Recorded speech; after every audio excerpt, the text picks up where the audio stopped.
আসসালামু আলাইকুম।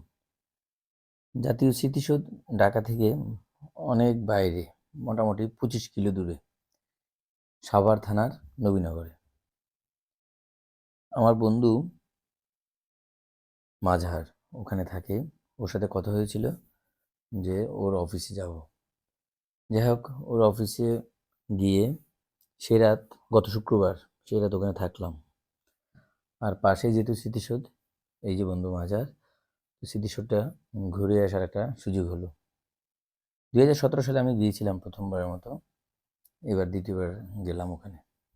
শুক্রবার দিন, বন্ধের দিন, আর শীতের বিকেল, যার কারণে খুবই ছোট একটা বিকেল। সেই বিকেলে স্মৃতিসৌধে গিয়ে মাথায় নষ্ট। ডিসেম্বর মাস, 16 ডিসেম্বরের পরপরই আমরা 20 ডিসেম্বর গেলাম, যার কারণে মানুষের আনাগোনা ছিল প্রচুর। সবসময় এখানে একটু ঝামেলা থাকে, কারণ এই দিকটায় মানুষের খুব বেশি বিনোদনের জায়গা কম, প্লাস খোলামেলা একটা জায়গা, আর ওভাবে টিকিটেরও ব্যবস্থা নেই। যার কারণে স্মৃতিসৌধে গেলে সবসময় মানুষের একটা হিড়িক থাকেই।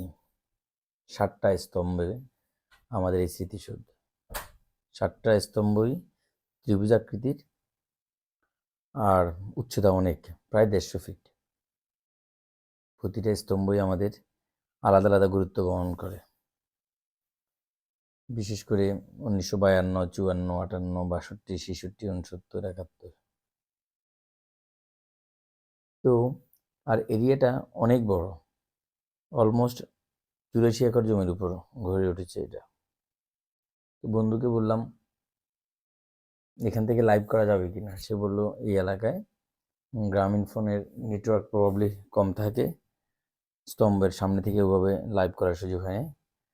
যাই হোক, ভিডিও ধারণ করে নিয়ে আসলাম সবার সাথে একটু শেয়ার করার জন্য। কৃত্রিম জলাশয়, ফুল গাছ, বাইরের যে প্রশস্ত জায়গাগুলো মোটামুটি ভালোই লেগেছে, সবুজ শ্যামল বনানী।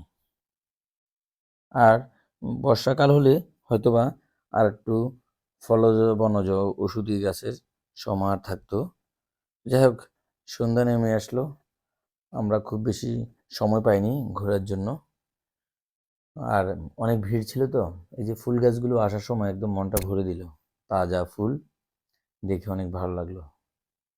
তো কারো হাতে যদি সময় থাকে, আমাদের মুক্তিযুদ্ধের ইতিহাসের সাথে জড়িত এই স্মৃতিসৌধকে একটু দেখে আসবেন, ভালো লাগবে। তো আজকে এ পর্যন্তই। আবারও নতুন কোনো ভিডিও নিয়ে নতুন কোনো এলাকা থেকে ঘুরে আসবো ইনশাল্লাহ।